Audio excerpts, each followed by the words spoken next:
السلام علیکم، پروگرام میں آپ کو خوش آمدید۔ میں ہوں مسعود رضا۔ ڈونلڈ ٹرمپ نے ایک مرتبہ پھر بھرپور ایران پر حملہ کر کے اس اسٹاپ واچ کو آن کر دیا ہے جس کو بڑی مشکل سے پاکستان نے اور دیگر فریقین نے مل کر، خاص طور پر پاکستان نے امریکہ کی اور ایران کی مدد کرتے ہوئے بند کیا تھا۔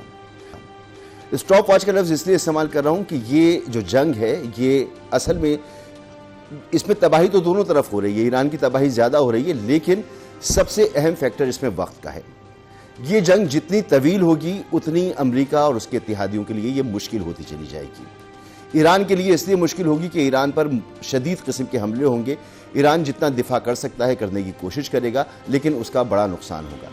لیکن جتنی طویل یہ جنگ ہوگی یہ پوری دنیا کے لیے اتنی مشکل ہو جائے گی۔ اسی لیے ڈونلڈ ٹرمپ نے حملہ کیا، 3 دن 4 دن انہوں نے مسلسل میزائل فائر کیا، اور اس کے بعد وہ اب کہہ رہے ہیں کہ فوری طور پر معاہدہ کرو۔ معاہدہ نہیں کرو گے تو پھر میں بجلی گھروں کو نشانہ بناؤں گا، پانی کی تنصیبات کو نشانہ بناؤں گا، پلوں کو اور ریلوے لائنوں کو وہ نشانہ بنا چکے ہیں، اسپتالوں کو، اسکولوں کو وہ نشانہ بنا چکے ہیں۔ جب وہ ادھر جائیں گے تو ایران نے یہ بھی بتا دیا ہے کہ اس کے جواب میں ایران کیا کرے گا۔ اگر ایران نے وہی کیا جو وہ بتا چکا ہے، یعنی وہ خلیجی ممالک میں بھی آئل کی تنصیبات کو اور پانی کی ذخائر کو نشانہ بناتا ہے، تو پھر صورتحال بہت خراب ہو جائے گی، اور پھر یہ جو خطے کے ممالک ہیں ان کے درمیان مفاہمت بڑی مشکل ہو جائے گی۔ ہو سکتا ہے یہ نہ ہو، لیکن ایران میں یہ فیصلہ کر لیا گیا ہے کہ اب دوبارہ سے امریکہ پر اعتماد نہیں کیا جائے گا۔ ایرانی پارلیمنٹ کا اجلاس ہوا۔ ایرانی پارلیمنٹ کے اجلاس میں 180 ارکان نے باقاعدہ لکھ کر یہ مطالبہ کیا، ہاتھ میں انہوں نے ریڈ جھنڈے اٹھائے ہوئے تھے اس اجلاس کے دوران، جس کی یہ جھنڈے اس وقت اٹھائے جاتے ہیں جب انہیں انتقام لینا ہو، انتقام کی نشانی ہوتے ہیں یہ۔ تو انہوں نے کہا کہ آیت اللہ علی خامنئی کی شہادت کا انتقام لیا جائے اور MOU کو بالکل ختم سمجھا جائے، یہ انہوں نے مطالبہ کیا۔ پھر آبنائے ہرمز کے حوالے سے بھی انہوں نے اپنی قانون سازی کر لی ہے۔ تو اب ایران دوبارہ سے بھروسہ نہیں کرے گا۔ یہ جنگ مزید 2-3 مہینے اگر چل گئی تو دنیا پھر شدید معاشی بحران میں آئے گی، اور اس وقت ایران کے اندر تو عوام میں بھی یکجہتی ہے، ان کی پارلیمنٹ بھی یکسو ہے اور IRGC بھی یکسو ہے، سب ایک زبان ہو کے بات کر رہے ہیں، لیکن امریکہ میں ایسا نہیں ہے۔ امریکہ میں صورتحال مختلف ہے۔ تو یہ جنگ آبنائے ہرمز پر ہونے والی وقت کی جنگ ہے۔ جتنا وقت گزرے گا اتنی یہ جنگ مشکل ہوتی چلی جائے گی۔ اپنے مہمانوں کی طرف آتے ہیں۔ اب مذاکرات کی بات تو جب ہوگی، جو ہونا سا تو ہو گیا، اب معاملہ جا کس طرف رہا ہے اور جو نئی دھمکی ہے اس پر عمل کرنے کے بعد پھر خطے کے ممالک کو کیا کرنا چاہیے۔ پاکستان کا بہت اہم کردار بن جاتا ہے، کیونکہ پاکستان کا سعودی عرب سے دفاعی معاہدہ ہے، اور اس کے علاوہ بھی قطر وغیرہ دیگر ممالک سے اچھے تعلقات ہیں پاکستان کے، ایران سے بھی اچھے تعلقات ہیں، لیکن ایک مشکل صورتحال پیدا ہونے جا رہی ہے۔ بریگیڈیئر ریٹائر غضنفر علی صاحب ہمارے ساتھ موجود ہیں۔ سر بہت بہت شکریہ، آپ کے دفاعی تجزیے بہترین ہوتے ہیں اور ہم سنتے ہیں۔ محترم جناب GR بلوچ صاحب، سابق سفارتکار، بہت سینئر سفارتکار اور بہت زبردست تجزیے کرتے ہیں، سر آپ کا بھی بہت بہت شکریہ۔ اور محترمہ جناب سدرہ سدوزئی صاحبہ، ڈاکٹر صاحبہ آپ کا بھی بہت بہت شکریہ، اور ڈاکٹر صاحبہ کی بھی ہم تجزیے سنتے ہیں۔ بریگیڈیئر صاحب آپ فرمائیے کہ یہ جنگ اب جیسے میں نے کہا وقت کی جنگ ہے، ایران کی طرف سے بہت جو حملے کیے جا رہے ہیں بہت پریسائز ہیں، اور اب یہ نہیں کہ وہ سینکڑوں کی تعداد میں میزائل فائر کر رہا ہے، لیکن وہ ایک شاید لمبی جنگ کی تیاری کر رہا ہے، اور اس کی واحد اسٹریٹجی یہی ہے کہ اس جنگ کو طول دیا جائے، جتنے اٹیک ہوں وہ برداشت کیے جائیں۔ بسم اللہ الرحمن الرحیم، بہت شکریہ منصور بھائی، تھینک یو ویری مچ۔ اصل میں اس سے پہلے ہم جنگ کے مطابق ڈسکس کرتے رہے ہیں، جنگ کی اسٹریٹجی بھی ڈسکس کرتے رہے ہیں، اور اس میں ایک چیز سامنے پچھلی دفعہ بھی آئی تھی جو اس کو مینشن بھی کیا تھا کہ ایران نے اصل میں اپنی طرف سے اس جنگ کی اسٹریٹجی اس کا فیس چینج کر دیا ہے، اور ایران جو ہے وہ کہتے ہیں نا وہ اپنا وار آف ایسیمیٹرک انڈیورنس، یعنی ایسیمیٹرک بھی ہے، اور اس کے اندر انہوں نے انڈیورنس کیپیبلٹی کتنی دکھانی ہے۔ ایران نے جنگ اس شیپ میں لے کے آیا۔ اب جس طرح آپ نے بھی فرمایا ابھی کہ ایران جو ہے وہ کم میزائل فائر کرتا ہے ویسے، اور اس کے ساتھ ساتھ سینٹ کام یا امریکنز جو ہے وہ جس طرح کہہ رہے ہیں کہ انہوں نے ٹمب آئی لینڈ پہ اور باقی جگہوں پہ ایران کے ملٹری ٹارگٹس کو ہٹ کیا، تو وہ جھوٹ بول رہے ہیں۔ امریکہ نے بیسیکلی واٹر سیلینیشن فیسلٹیز کو اور اس کے ساتھ ساتھ جو ویٹ اسٹوریج ہے کوئی 3 کے قریب ان کو ہٹ کیا ہے، اور یہ وار کرائم کے انڈر آتا ہے۔ اس کے اوپر آپ کو پتہ ہے کہ آپ جنگ کے اندر کسی بھی طریقے سے